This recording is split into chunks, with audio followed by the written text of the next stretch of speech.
नमस्कार। बोर्ड परीक्षा में जीवनी वाले सवाल में पूरे नंबर चाहिए। आज हम जयशंकर प्रसाद जी का उदाहरण लेकर ठीक वही तरीका समझेंगे जो टॉपर्स इस्तेमाल करते हैं। तो चलिए शुरू करते हैं। ये होता है ना। बहुत निराशा होती है। एक बढ़िया सी जीवनी लिखते हैं, लगता है कि अरे सब कुछ तो एकदम सही लिखा है, पर फिर भी पूरे नंबर नहीं मिलते। कहीं ना कहीं एक दो नंबर कट ही जाते हैं। तो सवाल यह है कि आखिर गलती हो कहाँ रही है। तो देखिए, एक नॉर्मल स्टूडेंट को मिलते हैं 5 में से 3 और टॉपर को मिलते हैं पूरे 5। और पता है, ये जो फर्क है ना, ये नॉलेज का नहीं है, ये है प्रेजेंटेशन का, मतलब लिखने के तरीके का। टॉपर्स कुछ ऐसी खास टेक्निक्स अपनाते हैं ना कि एग्जामिनर को पूरे नंबर देने ही पड़ते हैं। आइए जानते हैं कि वो क्या है। तो इस पूरी चर्चा में हम सबसे पहले देखेंगे कि आखिर नंबर कटते क्यों हैं। फिर हम एक एक करके वो सारे स्टेप्स देखेंगे, संक्षिप्त परिचय, जीवन परिचय, प्रमुख रचनाएं और आखिर में टॉपर बनने का पूरा तरीका समझेंगे। तो चलिए सबसे पहले जड़ तक पहुंचते हैं। आखिर ये नंबर कटते क्यों हैं? देखिए, बोर्ड की मार्किंग स्कीम बहुत सिंपल है। इसे 3+2 के फॉर्मूले से समझिए। 3 नंबर जीवन परिचय के और 2 नंबर लेखक की रचनाओं के। और ज्यादातर स्टूडेंट्स ना यही दूसरे वाले 2 नंबर गंवा देते हैं। क्यों? क्योंकि वो रचनाओं को सही तरीके से लिखते ही नहीं हैं। तो आता है हमारा पहला कदम, संक्षिप्त परिचय। ये आप कह सकते हैं टॉपर के जवाब का वो सबसे इम्प्रेसिव हिस्सा है जिसे ज्यादातर लोग इग्नोर कर देते हैं। एक छोटा सा समरी बॉक्स। चलिए देखते हैं कि ये है क्या और इसे बनाते कैसे हैं।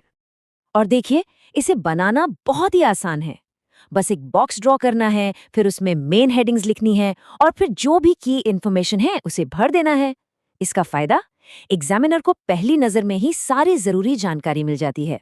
एक जबरदस्त फर्स्ट इंप्रेशन पड़ता है। तो इस बॉक्स में क्या क्या होना चाहिए?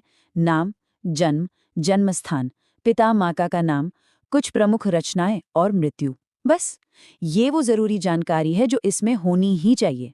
इससे होता यह है कि एग्जामिनर को तुरंत यकीन हो जाता है कि इस स्टूडेंट को सब पता है और बस आपके आंसर की एक बहुत ही सॉलिड शुरुआत हो जाती है। ठीक है, तो समरी बॉक्स हो गया। अब आते हैं दूसरे कदम पर, मेन जीवन परिचय। अब देखिए, यहाँ पर सिर्फ फैक्ट्स लिख देना काफ़ी नहीं है, उसे आप प्रेजेंट कैसे करते हैं, सारा खेल उसी का है। और यहाँ पर एक बहुत ही ज़बरदस्त ट्रिक काम आती है।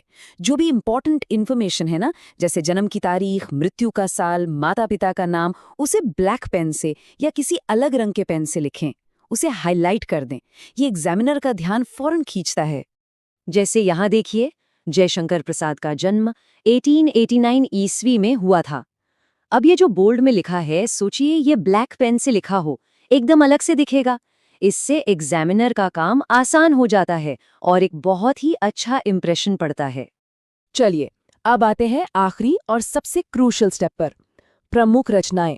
ये वो जगह है जहां ज्यादातर स्टूडेंट्स के नंबर कटते हैं और यहीं पर एक टॉपर वो आखिरी 2 नंबर सिक्योर करता है। तो गलती क्या होती है?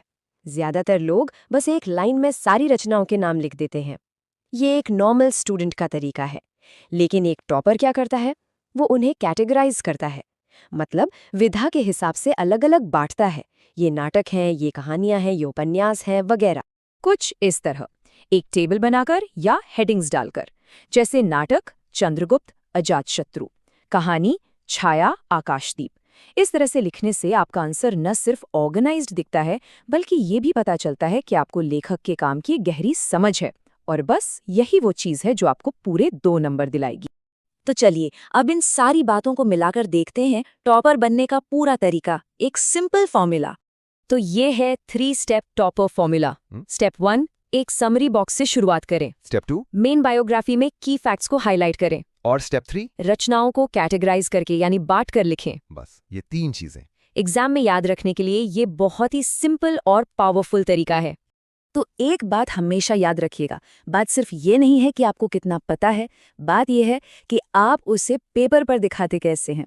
आपका प्रेजेंटेशन ही एक नॉर्मल आंसर को टॉपर आंसर बनाता है। स्ट्रक्चर यानी कि जो ढांचा है वही सफलता की चाबी है।